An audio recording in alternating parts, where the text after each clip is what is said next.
And that's a negative. Head bolts don't fit. So it's the next morning. I went to the dealer. I picked up the head bolts that we are missing. So now we have a complete set. We got the front 4 head bolts that came out of the Felpro kit, the ones that did work for us.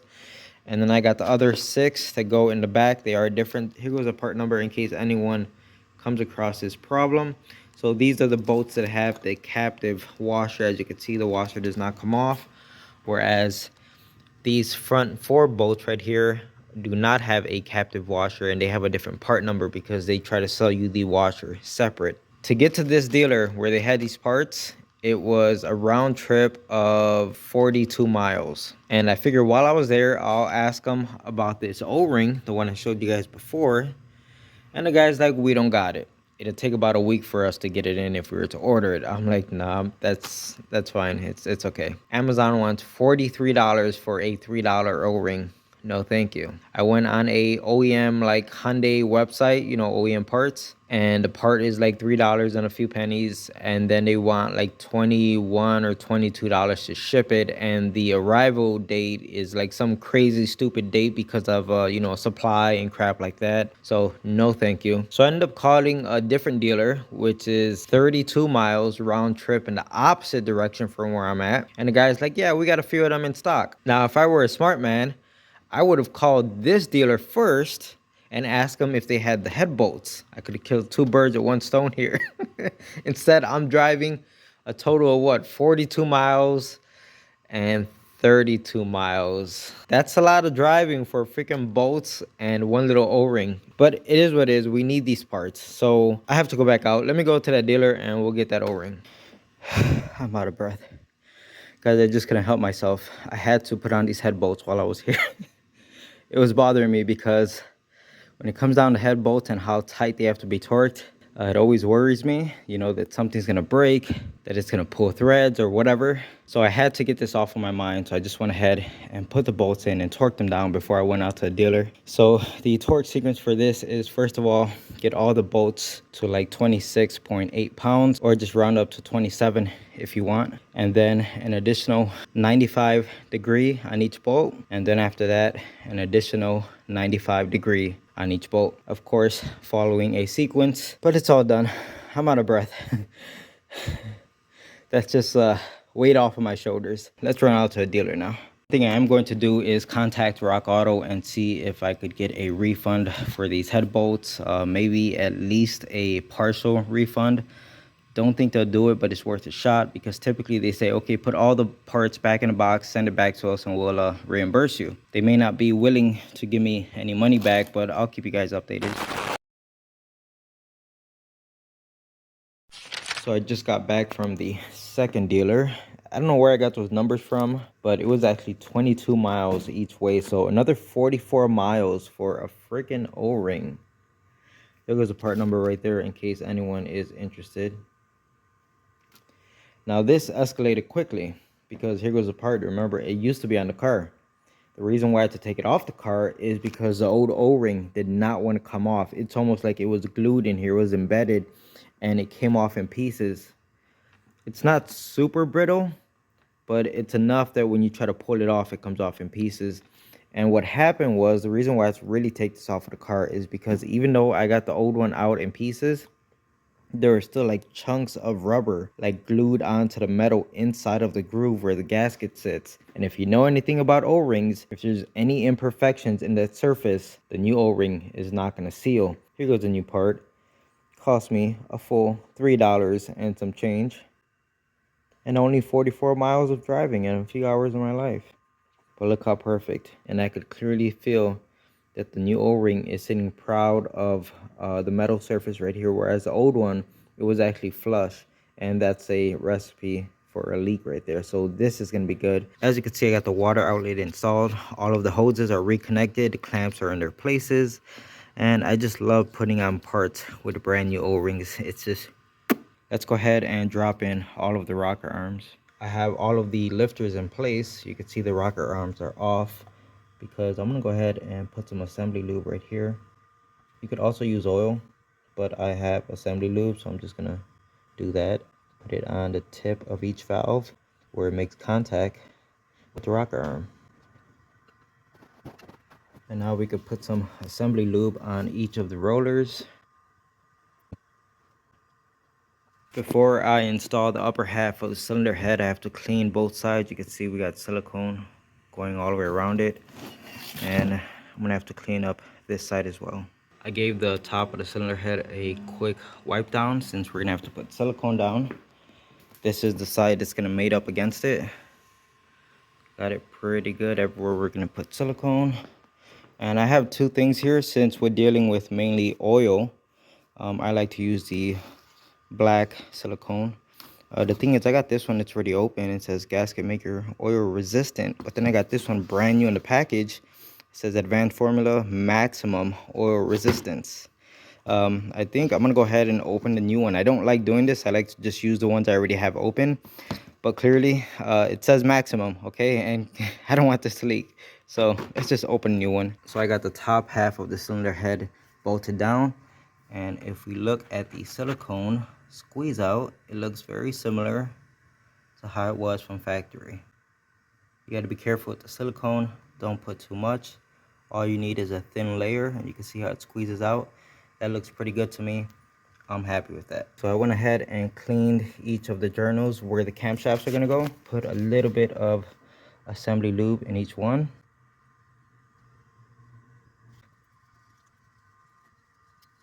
Looks like we're ready for the camshafts. I got the camshafts installed as well as all of the cam caps. You got two different fasteners here. You got a 12mm and a 10mm.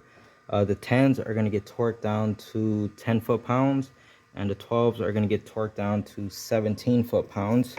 So here I got my small torque wrench, and any 10mm that I get on, you can see they're all torqued. I could pick any random 10mm, and they are torqued. And then I got my other torque wrench right here with my 12mm, 17 foot-pounds. I could pick any random one, torqued, torqued, and torqued. Yes, I said torqued. Oh, and one more thing, you may have noticed that I did slather up the camshafts completely before I put them in. I have to clean everything on this side just so that our timing cover does not leak oil. Before we start with any timing chain work, I have to clean up all the old silicone off of the block. So I'm going to spend a good amount of time doing that. Right now I'm just using a small razor blade. And yes, I have a rag inside the hole where the oil pan is, so all the crap that falls off doesn't go into the oil pan. And there we have it. You can see the mating surfaces on both sides look pretty dang good. Everything looks nice and clean, spotless.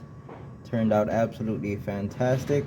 Now if you're wondering, hey John, you short, bald, but ridiculously good looking guy, what did you use to clean that? Well, I'll show you what I did. Here goes my 3-step process. I start off with the wire brush, spray it down brake parts cleaner, and then clean it off with the dry rag. Now this brush is a brass one, so I'm not using a steel brush here. You don't want to scratch the aluminum or anything like that, and a brass brush goes a long way. So the cleaning phase is all done. Let's go ahead and get the timing components. I got both of the chain guides installed, as you can see. The bolts for those things torqued down to like 16.8 foot-pounds, so basically 17 foot-pounds. And as you can see, I put some assembly lube on both of the guides. You see the red stuff, so the chain has something to glide against once the engine starts up. You can see our link on the left side has a dot right underneath it. The link on the right side has a dot right underneath it. The two phasers, the lines are facing each other in the center. And now if we go to the crank, you can see the colored link lines up with a dot. And here goes my little trick that I had to use, is a zip tie to keep tension right here.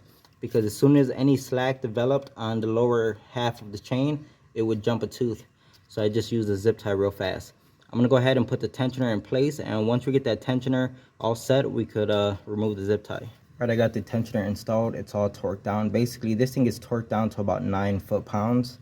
And you see the red stuff leaking out. It's not coming out of the tensioner. I put some assembly lube on right where the tensioner makes contact with the guide. And like I said, it's all torqued down. I went ahead and triple checked all of my timing marks. You can see that is spot on, as well as the two up top. So we are safe to pull out the grenade pin. There we have it. You saw it took up the slack on the left side. And what I like to do is squeeze everything a little bit. Make sure that tensioner is fully extended. Let's go ahead and cut off the zip tie. So what I'm going to do now is rotate the entire engine by hand. There's no spark plugs in it just yet, so it should rotate freely. And I like to leave the spark plugs out up until after this moment, because with the timing done, you should be able to rotate everything freely. You should not feel any type of resistance when you're turning this over by hand.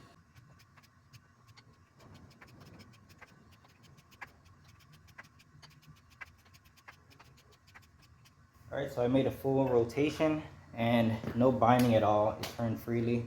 It gives me an opportunity to clean everything. So I took this out. It's a little piston that goes inside of here. And I'm just gonna put some assembly lube on it to make sure it goes up and down just fine. So it's all done. The first thing I did was clean all that crap off I was talking about. And then I also lubed up the little piston inside of there. So you can see if I push it up, it falls right back down all by itself. All right, so let's go ahead, pop it back on the car. As you can see, I got that part reinstalled. At this point, it would suck if something fell into the engine. I'm talking like the combustion chamber where the spark plugs go. So I want to go ahead and seal that up 100%. So let's go ahead and put the brand new spark plugs in. And what I like to do when I'm inspecting the spark plugs is check the ceramic all around it, make sure there's no cracks. And then on this end, just compare it to the other 3 spark plugs and make sure the gap looks consistent, because it is possible, this has happened to me before, where I get a damaged spark plug right out of the box. Think of this scenario. It doesn't matter if you bought your spark plug from Rock Auto or if you went to your local AutoZone or O'Reilly's, whatever. Let's just say someone bought spark plugs, right? And they ended up dropping it and damaging it. What do? They just go ahead and return it back to the store because people are shitty. It's just how it is. Those are facts.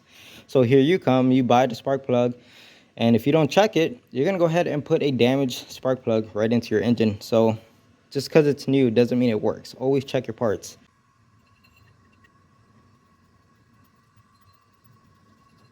I got all sides of the timing cover cleaned up, anywhere where it mates up against something else.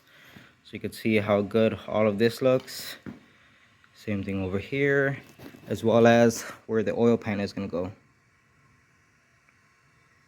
So let me go ahead, put the silicone on and put the timing cover on. I feel a million times better. I just had lunch. Yes, got all my power back. Anyway, so when it comes down to timing covers, the best advice I could give you is not only to put a very thin, don't put globs, I don't even put a bead, you know what I mean, coming out the tube, a bead of silicone. I don't do that. I smear it on very, very thin.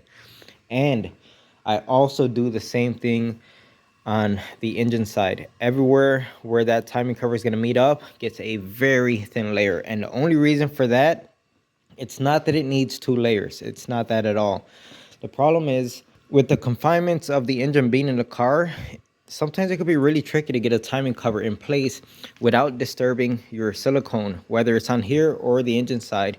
So if you put it on the timing cover side and you go to slide it into place, let's just say right here it rubs on something in the engine bay or on the engine itself and scratches off a layer of silicone. That right there is going to be an oil leak.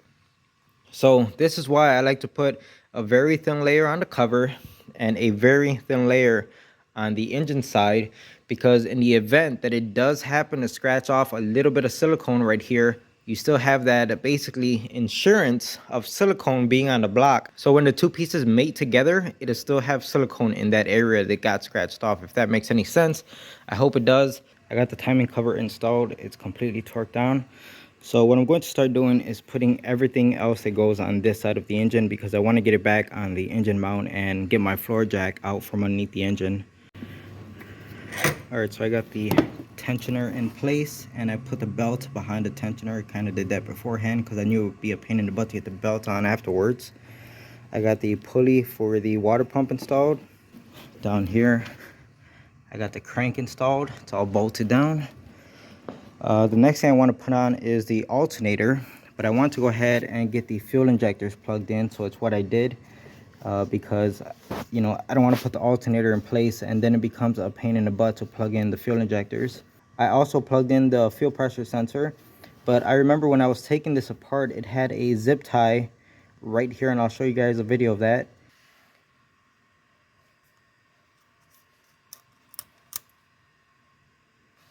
There we have it. Got the zip tie in place. The whole point of the zip tie is to hold this harness right next to it. So I got some little like flush cutters. We'll go ahead and snap that off. There you go, just how it was from factory. I put on the diaper for the fuel rail because I did not want to forget about that. I got all the accessories on. The belt is in place, as you can see. Put the engine mount on, so we no longer need the floor jack underneath the engine. Put the ground strap on, so I don't forget about that. Just went ahead and knocked it out right now. And I put the overflow tank back in its place. So next, I think I'm going to reconnect the exhaust manifold.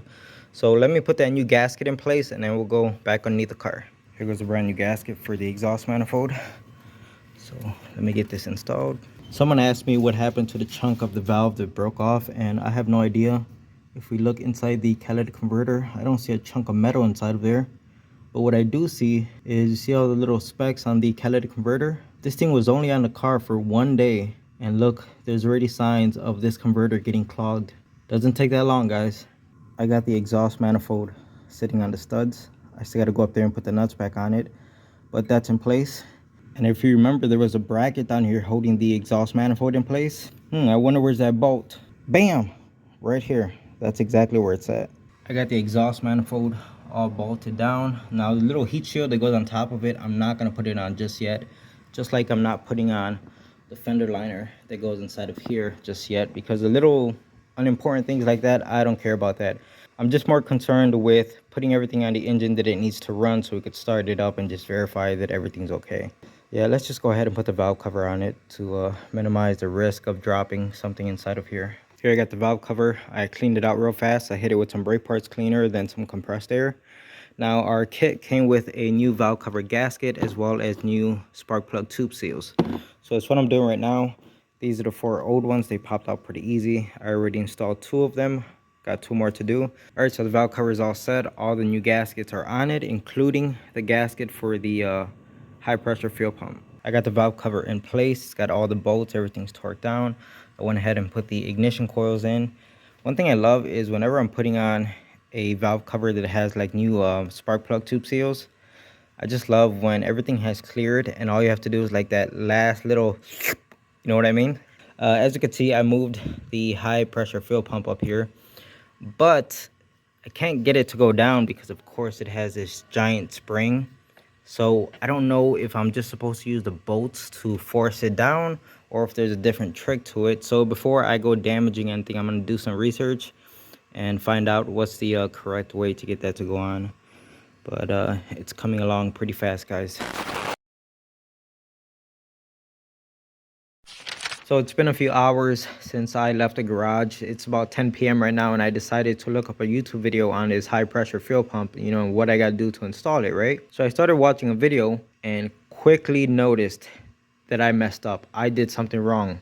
And some of you may have noticed when I had the part over there at the workbench, I put in the little roller bearing inside of there. I put it in upside down. Right now it's correct. You can see the flat surface is facing up, but I had it the other way around.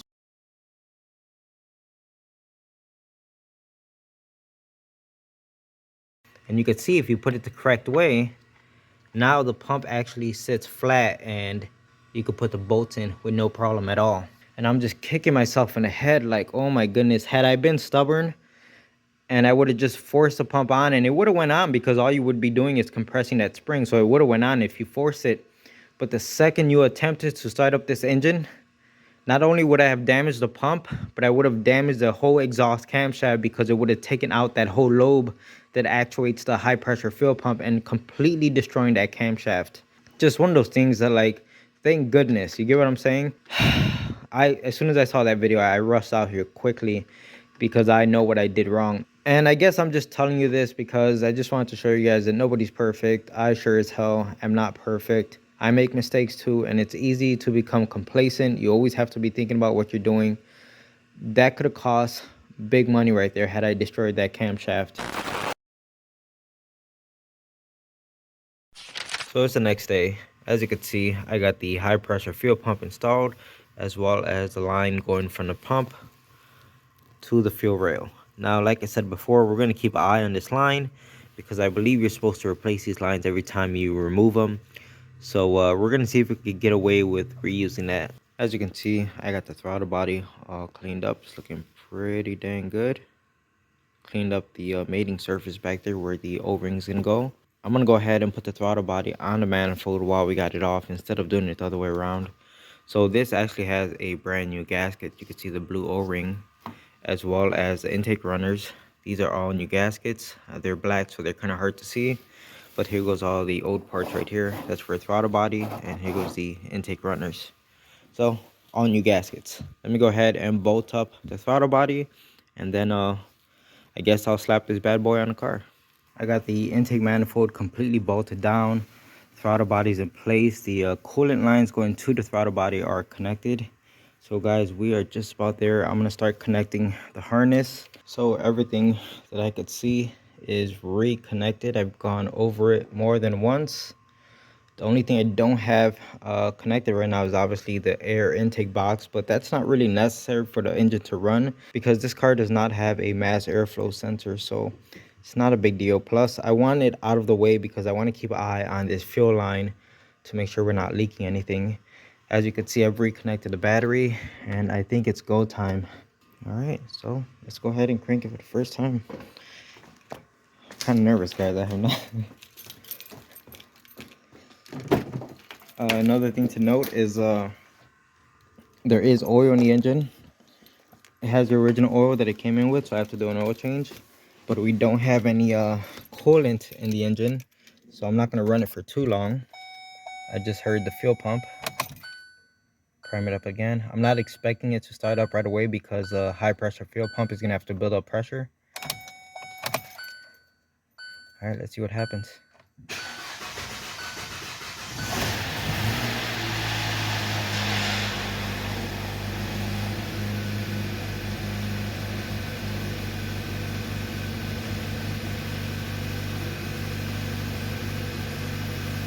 It's running a little bit rough. The check engine light came on immediately, so let me go ahead and check that check engine light. I'm gonna shut it off. Oh, the idle's coming down and it feels real smooth now. Definitely no misfire. Nice. Let me turn it off. Let's get the scanner and check that check engine light. Who knows, I probably forgot to plug something in. So the only codes I'm seeing here, it says random multiple misfire, cylinder 2 misfire. That's it. So I didn't leave anything unplugged. We did see that when I first started up the car, it was running rough, okay? And it did kind of feel like it was misfiring, but that cleared up. So I'm gonna go ahead and delete these codes. Okay, it says we got 2 codes still. Yeah, it won't delete these until the engine sees that there is no misfire. So turn the key off. Let's start it back up again. Start it right up this time and no misfires at all. And you can see our check engine light did not come back right away. That's good. It actually feels like it's running pretty smooth. Engine sounds good. I'm super happy. I filled up the cooling system with distilled water because remember, we're going to go ahead and flush out the entire cooling system. That's why I put water in. And another thing to inspect is right here at the high pressure fuel pump. No leaks at all. And I could barely get my hand under here. Well, I really, maybe, let's see.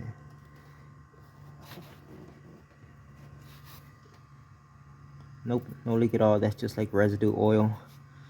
Plus, I don't smell any fuel, so that's good. And if we just straight up look down here, we don't see anything dripping on that rubber hose that's right below it. So good, no fuel leaks out of that line. So what I want to do now is start the engine back up and just let it run for a little while, make sure everything's good, maybe even let it get up to temperature. And just keep an eye on it, make sure it stays running good. One thing to note is no oil leaks. Everything looks pretty good over here. This oil spot that you see right here is from when the timing cover was off. All right, so next startup.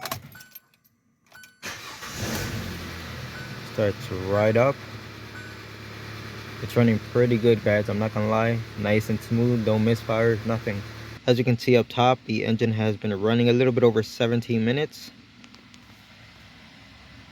No check engine light, and we are just about up to operating temperature. All right, we're at the 20-minute mark, and as you can see, no oil leaks. Remember, these are the 2 oil spots I pointed out before. That little thing right there, that was already there. But 20 minutes in, and no oil leaks, no coolant leaks. That's looking great. Let's go to the exhaust.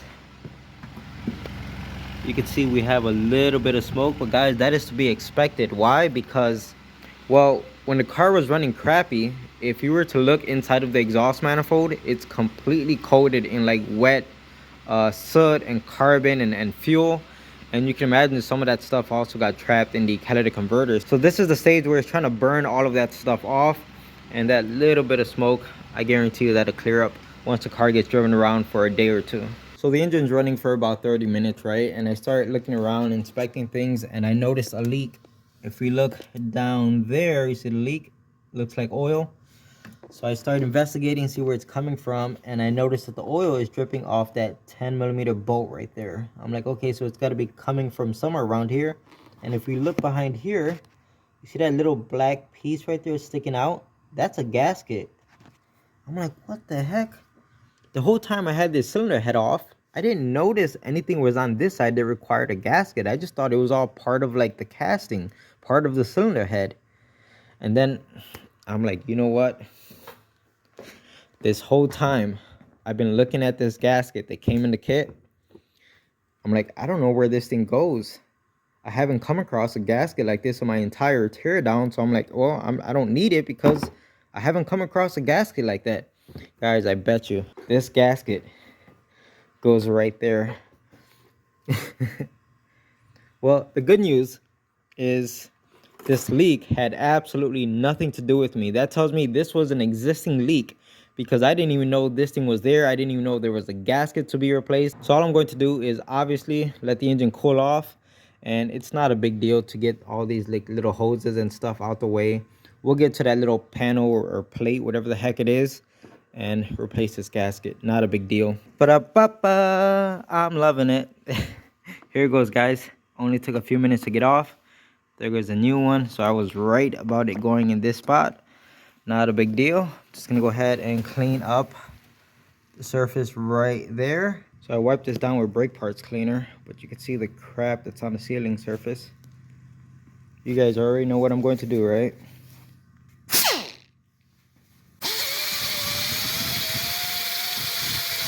Look at that. Perfect.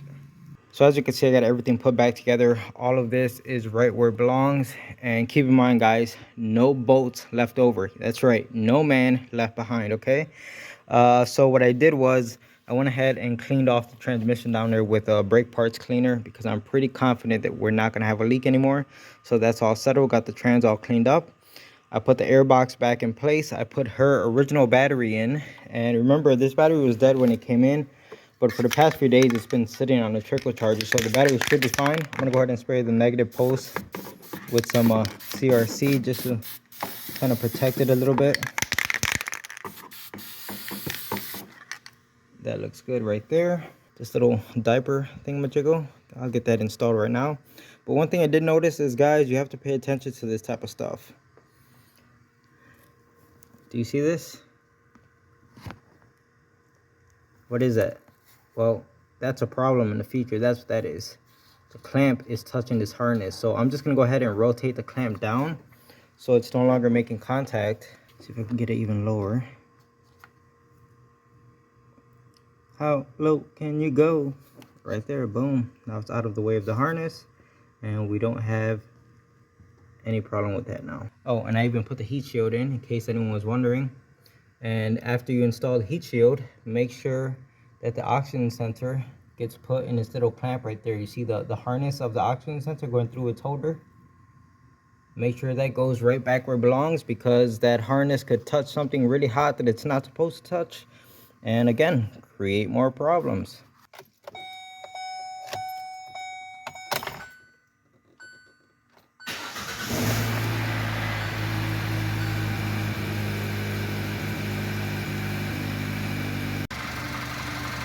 You guys know that I use electric tools like 90% of the time, right? But there's just something that sounds so damn good about air tools.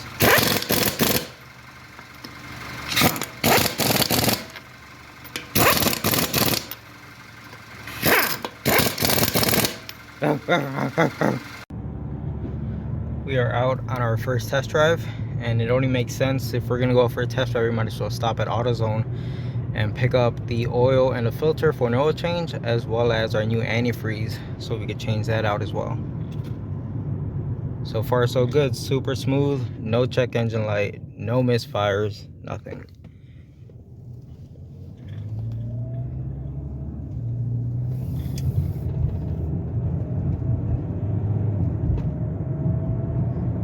Isn't it nice when a car comes in on a tow truck and then it ends up leaving under its own power?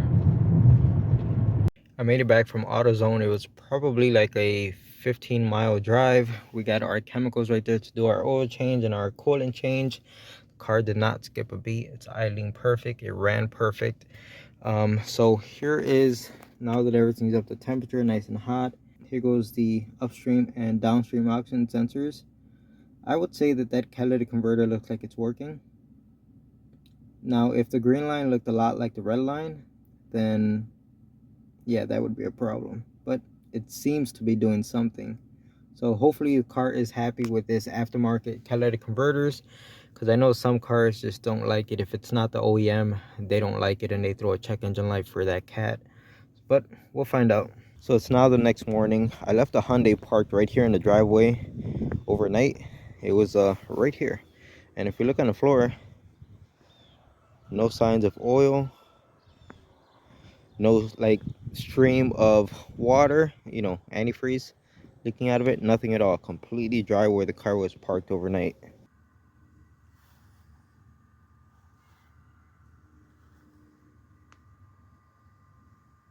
So the oil coming out of this thing is very, very dark, and at best I'd say we got 2 quarts of oil out this thing. If you're wondering, well, there's a lot of oil in that pan, how is that just 2 quarts? Well, there was already oil in this pan before I started, so I kept an eye on what came out, and yeah, it looked about 2 quarts. Well, it turns out my calibrated eye wasn't so far off. You can see I dumped all the oil that was in the pan into the container. We are at about 3 quarts. And like I said, there was already about a quart of oil sitting in here. So indeed, we did get about 2 quarts out of this engine, which is very low. So it's a good thing you got an oil change. Inside her car, I reset her clock because we just went through daylight savings time. So it's a nice little tip to fix the clock. I also saw on the dash, it has a warning for low windshield washer fluid. So I'm gonna go ahead and top this off for her. I'm trying to get all this done real fast, guys, because they're actually on their way right now to pick up this car.